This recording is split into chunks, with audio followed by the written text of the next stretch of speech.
কন্দলে ক্যাম্পাসে তারা স্পেস পাচ্ছে না, ছাত্ররা তাদেরকে গ্রহণ করছে না। রাষ্ট্র পরিচালনার ওই মধু আমরা গ্রহণ করি না। তাদের লাশ এই জমিনে দাফন কাফন হবে কিনা যথেষ্ট সন্দেহ আছে। প্রধানমন্ত্রী থেকে শুরু করে বাইতুল মোকাররমের জাতীয় মসজিদের ইমাম পর্যন্ত পাওয়াতে বাধ্য হয়েছে। যে জমিনে রক্ত ঝরে সে জমিনের সবুজ ঘাসগুলো ইসলামী বিপ্লবের কথাই বলে।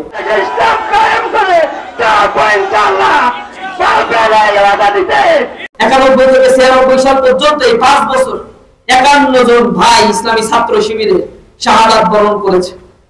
ছাত্র দলের হাতে 32 জন ভাইয়ের শাহাদাতের ঘটনা ঘটেছে। রক্তের গড়ি খেলায় তারা মেতেছে।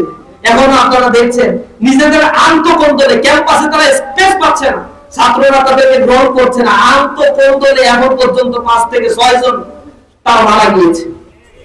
তাদের হাতে এই দেশের ক্যাম্পাসগুলো নিরাপত্তা কথা যারা শুনতে চায় না, যারা বিশ্বাস করে না, তারাই তাদের হাতে কখনোই এই সমাজ ব্যবস্থা কখনো নিরাপদ থাকে না।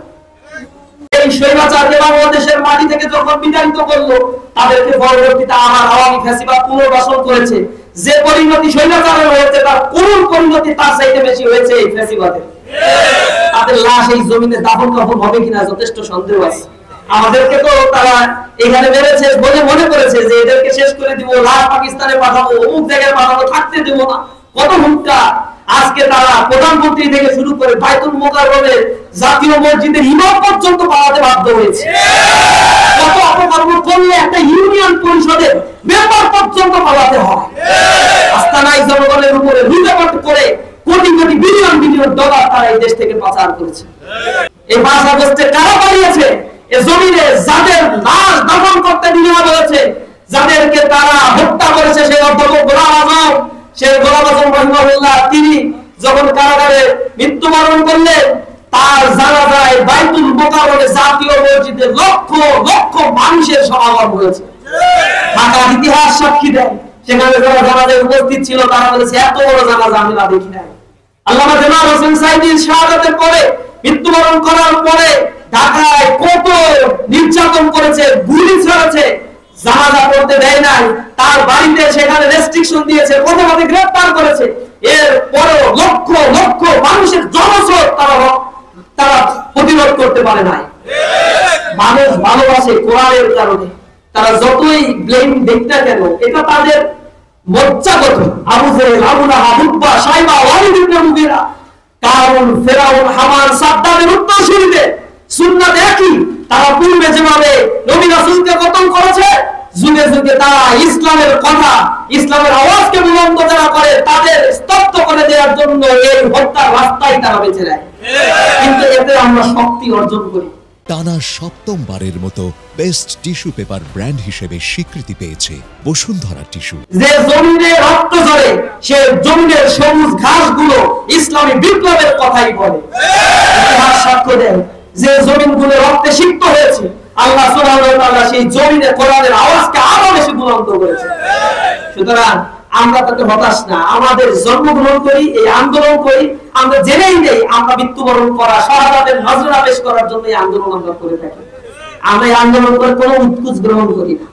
আমাদের ভাইরা শহীদ হয়েছে, কিন্তু 2 পকেট ভরে কোনো বাজে ইনকাম আমাদের ভাইরা করে না। কোন রাষ্ট্র পরিচালনার ওই মধু আমরা গ্রহণ করি না। আমরা বিশ্বাস করি এই জমিনে কালিমার পতাকাকে উড্ডীন করার জন্য, এই জমিনে বৈষম্য বিদূরিত করার জন্য কোরআনের রাজ কায়েমের মধ্য দিয়ে একমাত্র এই সমাজ ব্যবস্থায় শান্তি প্রতিষ্ঠা সম্ভব। করে আওয়ামী ফ্যাসিবাদ দীর্ঘদিন সেখানে তাদের রাজত্ব কায়েম করেছিল।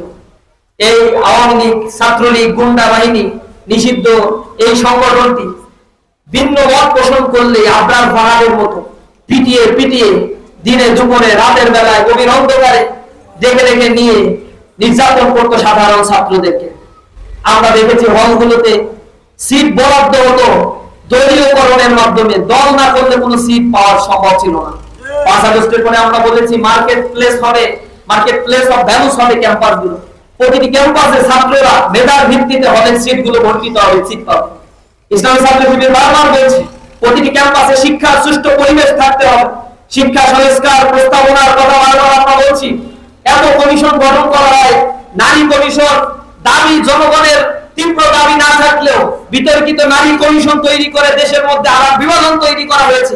কিন্তু যে ক্যাম্পাসগুলো থেকে আন্দোলনের সূত্রপাত হয়েছে সেই ক্যাম্পাসে প্রতিটি শিক্ষাঙ্গনগুলোকে সুষ্ঠু পরিবেশ বজায় রাখা সৃষ্টি করার জন্য যে সংস্কার কমিশন তৈরি করা দরকার ছিল সেই দিকে কার্যকর উদ্যোগ নিতে আমরা দেখি নাই। অতি দ্রুত শিক্ষা সংস্কার কমিশন গঠন করে এদেশের হযবরলা শিক্ষা ব্যবস্থাকে একটা ইউনিক পর্যায়ে নিয়ে আসার জন্য আমি উদাত্ত আহ্বান জানাই। পাশাপাশি বাংলাদেশের গুরুত্বপূর্ণ যে শিক্ষা প্রতিষ্ঠানগুলো রয়েছে সেখানে ছাত্র সংসদ নির্বাচন দিতে হবে। কারো ইশারায়, কোন শক্তির ইশারায় যেন ছাত্র সংসদ নির্বাচনগুলো পিছিয়ে আবার এখানে আর নব্য ফ্যাসিবাদ কায়েমের কোন সুযোগ দেয়া না হয়, এজন্য আমি সংশ্লিষ্ট কর্তৃপক্ষের দৃষ্টি আকর্ষণ করছি।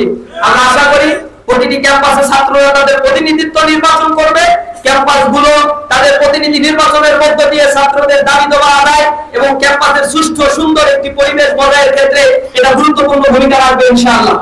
ছাত্র জনতাকে বলবো, সেনবাগ উপজেলার